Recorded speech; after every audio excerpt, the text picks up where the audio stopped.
Assalamualaikum warahmatullahi wabarakatuh. Wali Paidi ini berencana melakukan suluk nyepi ke gua di Gunung Arjuna sesuai perintah Sang Sultanul Aulia. Wali Paidi mulai berkemas untuk berangkat ke Gunung Arjuna. Berpres-pres rokok sudah disiapkan, mulai jisamsu, gudang garam, dan jarum sudah lengkap. Tidak ketinggalan kopi satu black juga dibawanya.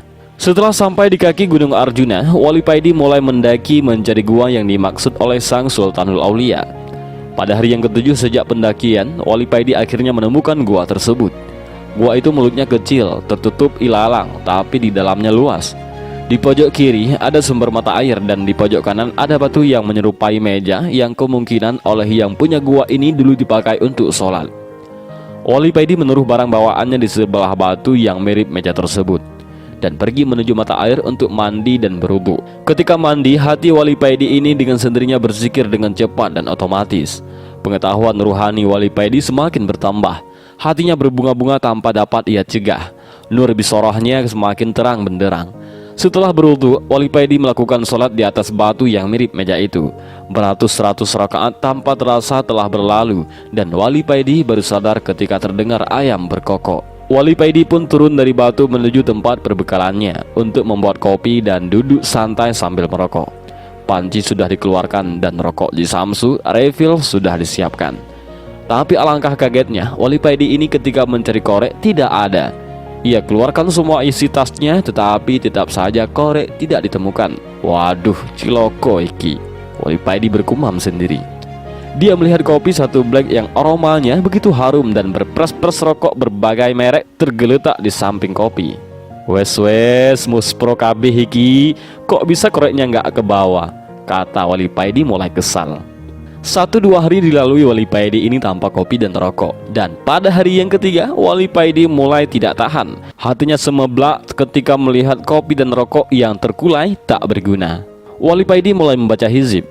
Semua hizib ia kerahkan, dan setelah membaca Asy-Syafa' 3 kali, Wali Paidi ini mengusapkan telapak tangannya pada matanya, dan biar seluruh alam jin dan makhluk halus lainnya tampak sangat jelas. Terlihat oleh Wali Paidi segerombolan jin di luar gua sebelah kiri, kira-kira 10 meter dari mulut gua.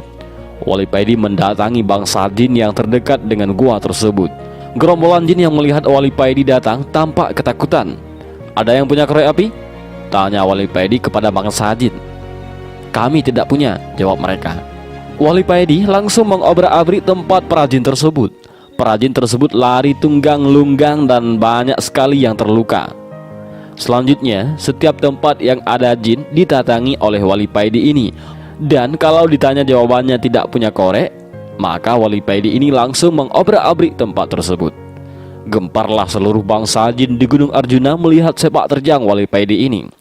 Seluruh desa dan kota dari kerajaan jin di Gunung Arjuna ini telah diobrak-abrik oleh Wali Paidi. Nama Wali Paidi menjadi terkenal menjadi momok yang menakutkan di kalangan bangsa jin.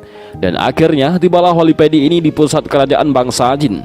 Ketika sampai di gerbang kerajaan, Wali Paidi disambut oleh 2 prajurit yang memang oleh raja mereka diperintahkan untuk menyambut Wali Paidi dan mengantarkan kepadanya. Tampak wajah-wajah yang ketakutan di wajah prajurit ini melihat Wali Paidi.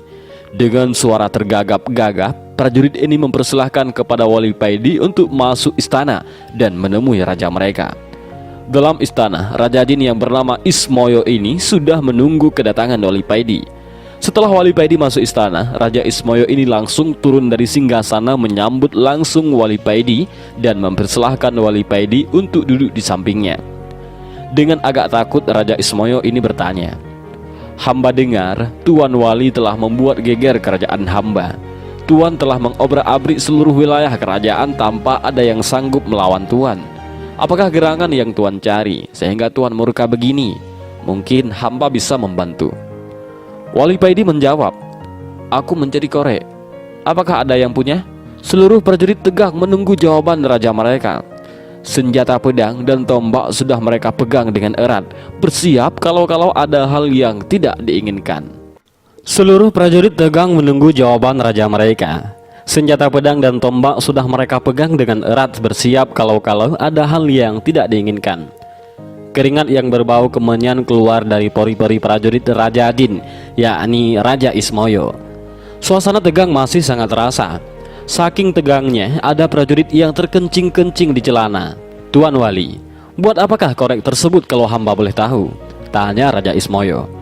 "Buat menyalakan ini dan membuat ini," jawab Wali Paidi sambil menunjukkan rokok dan kopinya. "Hanya untuk itu?" tanya Raja Ismoyo yang heran. "Iya, hanya untuk ini," jawab Wali Paidi singkat. Raja Ismoyo membatin dalam hati, "Wali ini aneh. Masa hanya gara-gara pingin merokok dan ngopi saja dia telah menghancurkan kerajaanku. Dasar Wali Semprul." Namaku Paidi, bukan Wali Semprul," sahut Wali Paidi. "Ah, maaf Tuan, ternyata Tuan bisa membaca isi hati hamba." Raja Ismoyo mulai takut dan heran. "Terus, gimana? Sampaian punya korek apa tidak?" tanya Wali Paidi lagi. "Kalau hanya untuk menyalakan itu, pakai ini aja Tuan," jawab Raja Ismoyo sambil menjulurkan jari telunjuknya yang tiba-tiba bisa mengeluarkan api. "Masya Allah, kalian kan memang terbuat dari api. Maaf, aku baru ingat." jawab Wali Paidi sambil cengengesan. Wali Paidi mendekati Raja Ismoyo, mengeluarkan sebatang rokok di samsu refillnya dan mulai menghisap rokoknya. Hu Allah, begitulah yang terdengar ketika Wali Paidi merokok. Selanjutnya Raja Ismoyo memanggil panglimanya dan berkata kepadanya, "Buatkan kopi buat Tuan Wali ini," perintah Raja Ismoyo sambil mengambil kopi dari Wali Paidi dan menyerahkan kepada panglimanya. "Jangan manis-manis ya," Wali Paidi berpesan. Kerajaan Raja Ismoyo ini terkenal angker dan ditakuti bangsa jin dan manusia. Sekarang berubah bagaikan warung kopi pinggir jalan gara-gara Wali Paidi. "Sampean tidak merokok?" tanya Wali Paidi. "Tidak," jawab sang raja. "Apakah sampaian jin Muhammadiyah?" tanya Wali Paidi lagi. "Saya tidak mengerti maksud Tuan," jawab Raja Ismoyo yang heran. "Maaf, agama sampaian apa?" tanya Wali Paidi. "Saya tidak beragama," jawab Raja Ismoyo. "Oh begitu," gumam Wali Paidi. Keduanya pun lalu terdiam agak lama. "Maaf Tuan, wirid apa yang Tuan baca sehingga Tuan tidak bisa dikalahkan oleh para prajurit saya?" tanya Raja Ismoyo yang penasaran. "Hizib dan solawat," jawab Wali Paidi. "Maukah Tuan mengajarkan kepada saya?" pinta Raja Ismoyo. "Iya boleh, tapi sampean harus masuk Islam dulu," jawab Wali Paidi. Lalu Raja Ismoyo memanggil panglimanya, memerintahkan kepadanya untuk mengumpulkan seluruh rakyat dan semua prajuritnya.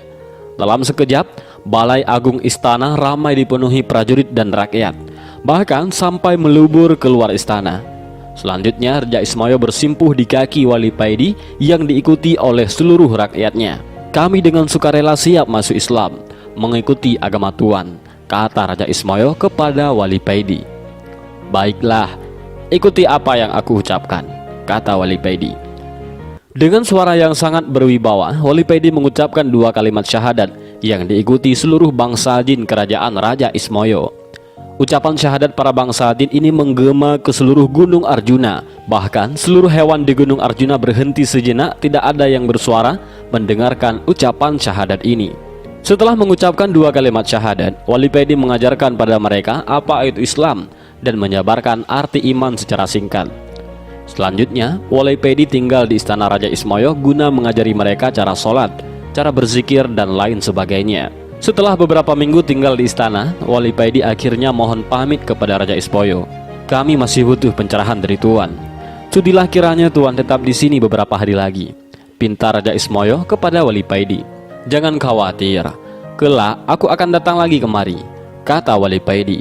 Dan dengan tersenyum, Wali Paidi mendekati Raja Ismoyo dan memegang dada Raja Ismoyo sambil berkata, "Ajaklah hatimu untuk zikir terus-menerus.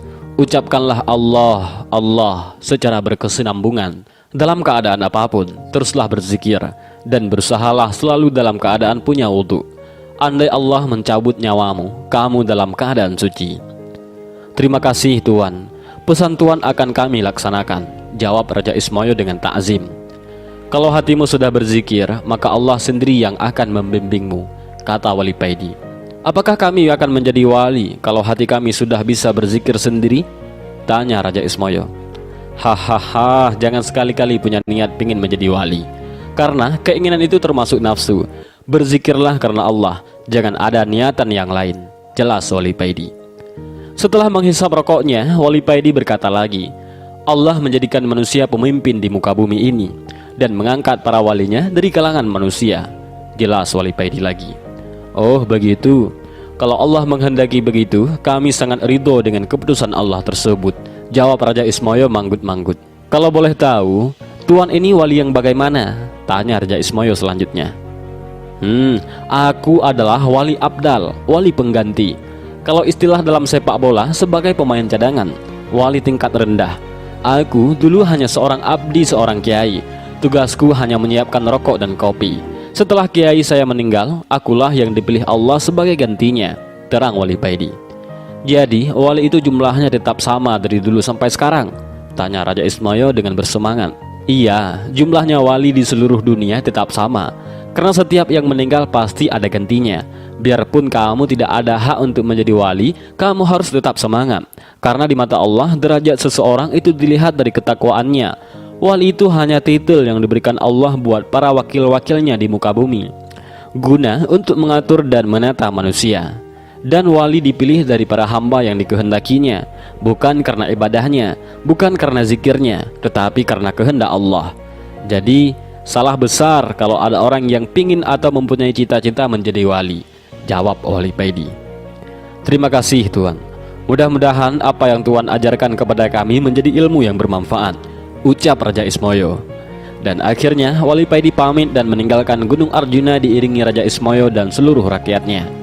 Setelah Wali Paidi sudah tidak tampak, Raja Ismoyo dengan suara yang lantang berkata kepada rakyatnya, "Rakyatku semuanya, nanti ataupun kapanpun kalau ada orang yang ke Gunung Arjuna ini berbekal rokok dan kopi, jangan sampai diganggu. Jagalah mereka sampai mereka meninggalkan Gunung Arjuna ini, demi menghormati guru kita Wali Paidi. Titah paduka akan kami laksanakan," jawab mereka serempak. Di tempat lain, Wali Paidi sedang kedatangan seseorang tamu yang ingin sekali bisa berangkat haji. "Kang, saya ingin sekali bisa berangkat haji. Tolong saya dikasih amalan yang bisa membuat saya berangkat haji," pinta orang tersebut. "Saya tidak bisa. Coba sampaian minta kepada Yai yang lebih mengerti soal itu. Saya ini orang bodoh," jawab Wali Paidi. "Tidak Kang, saya tidak keliru karena saya bermimpi kalau sampaianlah yang bisa menunjukkan jalan tersebut," bantah orang tersebut. "Baiklah, kalau sampean memaksa, sehabis sholat subuh sampean baca surat Yasin sebanyak 7 kali. Kalau ada apa-apa sampean kesini lagi," jawab Wali Paidi. Setelah orang tersebut membaca selama 1 bulan tapi tidak terjadi apa-apa, orang ini kembali kepada Wali Paidi. "Tidak ada apa-apa Kang," kata orang yang kepingin haji ini. "Kalau begitu, bacaan surat Yasinnya ditambah surat Waqiah sebanyak 7 kali. Nanti kalau ada apa-apa sampean kesini lagi," kata Wali Paidi. Setelah dibaca selama 1 bulan, surat Yasin dan surat Waqiah ini tetap tidak mengeluarkan tanda-tanda. Akhirnya orang ini kembali lagi ke Wali Paidi. "Masih belum ada tanda apa-apa Kang," kata orang yang kepingin haji. Wali Paidi terdiam dan memejamkan matanya sebentar. Selanjutnya dengan mantap dia berkata kepada orang tersebut, "Kalau begitu, tambah lagi dengan surat tanah. Pasti sebentar lagi sampean akan berangkat haji." Hahaha, orang yang kepingin haji ini tertawa terbahak-bahak mendengar jawaban Wali Paidi. "Anu Kang, katanya para kiai, haji itu tidak hanya ibadah rohani saja, tetapi juga ibadah jasadi, terutama ibadah dengan hondo ataupun duit," jawab Wali Paidi dengan mimik serius tapi terlihat lucu. Wali Paidi menyusuri jalan, pergi tanpa arah dan tujuan. Dia hanya berjalan dan berjalan, lupa makan dan minum. Wali Paidi ingin menghindari orang-orang yang mulai tahu kedudukannya. Mulai banyak orang yang sekarang memanggilnya Gus, memanggilnya Kiai, bahkan ada yang terang-terangan memanggilnya Sang Wali. Kehidupan Wali Paidi sekarang tampak ramai. Ada saja orang yang memerlukan bantuannya, soal jodoh, soal penglaris, dan ada juga yang hanya meminta barokah dan doa. Dan yang paling berat, ada yang meminta diakui sebagai murid. Wali Paidi merasa terusik. Dia kepingin merasakan kehidupannya yang dulu. Orang-orang hanya mengenalnya sebagai penjual minyak wangi dengan pengajar alifan-alifan di musola kecilnya. Dan sekarang banyak orang yang berlomba-lomba pingin membangun musallanya. Wali Paidi pingin menghindari itu semua. Dia jengah akan semua pujian yang dialamatkan pada dirinya, lebih-lebih akan datangnya malaikat yang mengunjunginya baru-baru ini. Wali Paidi mulai memasuki hutan belantara. Dia berjalan terus dan berhenti ketika dia melihat di depannya ada sungai. Dia mendekati bibir sungai. Dilihatnya airnya yang begitu jernih. Dia menunduk dan mulai membasuh tangan dan mukanya. Lalu Wali Paidi memperbaharui wudhunya. Karena Wali Paidi ini diberi kemampuan oleh Allah untuk selalu dalam keadaan suci ataupun punya wudhu, atau bahasa ngaji saparan-parannya daimul wudhu. Setelah wudhu, Wali Paidi baru sadar kalau ada orang yang agak jauh di sampingnya. Orang itu sedang memancing. Wali Paidi mendekati orang itu. Dia merasa orang itu bukan orang sembarangan. Melihat wajahnya dan tiba-tiba saja hati Wali Paidi semakin tentram ketika melihat orang ini. Wali Paidi mau mengucapkan salam, tapi kedahuluan orang tersebut. "Assalamualaikum Kang Paidi," ucap orang itu. "Waalaikumsalam. Kalau boleh tahu siapakah Anda?" tanya Wali Paidi keheranan. "Untuk saat ini namaku Syukron Fahmi," jawab orang itu. Wali Paidi terdiam. Dia hanya menunduk memikirkan jawaban orang tersebut. Dan tiba-tiba saja sikap Wali Paidi berubah dengan sendirinya tanpa ia sadari. Wali Paidi bersikap seakan menghadapi gurunya. "Kang Paidi, sampean tidak seharusnya menghindari itu semua. Pujian-pujian itu adalah ujian buatmu. Ujian yang berupa pujian itu lebih berat dari penghinaan. Allah mau meningkatkan derajat sampean," ucap orang itu. Wali Paidi semakin menunduk. Ternyata orang yang sedang memancing ini tahu akan keadaan dirinya. "Kang Paidi, dengan menghindari pujian-pujian itu sama saja sampean menafikan kekuatan Allah. Karena sampean merasa tidak mampu, padahal Allah lah yang memberi kekuatan," kata orang itu lagi. Wali Paidi hanya bisa diam dan semakin menunduk. Air mata mulai meleleh dari matanya. Ingat, la haula wala quwata illa billah. Merasa mampu dan merasa tidak mampu itu tidak boleh. Itu sudah syirik khafi bagi orang setingkat sampean. Karena Allah yang memberi kekuatan. Allah meliputi segalanya.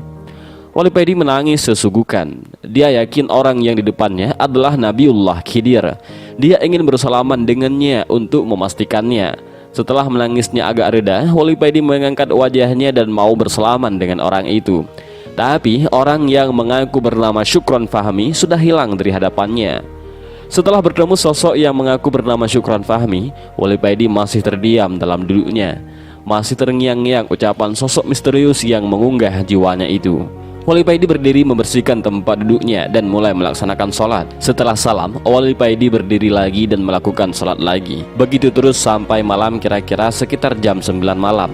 Wali Paidi berhenti dan melanjutkan dengan melakukan wirid. Dia duduk bersila, memusatkan pikirannya, membuang jauh-jauh pikiran-pikiran tentang dunia, menggerakkan hatinya untuk berzikir sir. Dan entah berapa lama hal ini terjadi. Dan kemudian Wali Paidi merasakan alam di sekitarnya begitu hampa, tidak ada suara. Semua yang berada di sekitarnya jadi hitam gelap gulita. Wali Paidi seakan menjadi udara yang hampa dan bergerak mengitari alam yang hitam pekat ini. Setelah berkeliling, tampak di depannya ada dua sosok manusia yang sedang duduk seperti duduknya orang tahiyat. Dan berdiri di samping keduanya sosok berjubah putih yang bercahaya. Lamat-lamat Wali Paidi mengenali salah satu sosok yang duduk di depannya tersebut. Tidak salah lagi, beliau adalah Imam Ghazali, mujtahid Islam, batin Wali Paidi. Lalu Wali Paidi melihat sosok baju putih itu maju ke depan dan berkata kepada sesuatu yang di depannya, sesuatu yang tidak terlihat, "Gusti, bagaimana menurut jenengan terhadap kedua kekasihmu ini, yakni Nabi Musa dan Al-Ghazali?" tanya sosok putih itu. Lalu ada suara yang mengatakan, "Musa dengan izinku bisa menghidupkan orang yang telah mati, tapi aku lebih suka dengan Al-Ghazali karena dia dengan izinku pula bisa menghidupkan hati hamba-hambaku yang telah mati, banyak menghilangkan kebodohan dan membuka jalan buat hamba-hambaku untuk lebih mengenalku." Lalu ketiga sosok itu samar-samar hilang dari pandangan Wali Paidi. Lalu lamat-lamat terdengarlah azan subuh. Sedikit demi sedikit alam mulai terlihat kembali. Setelah sholat, Wali Paidi bangkit dan kembali pulang.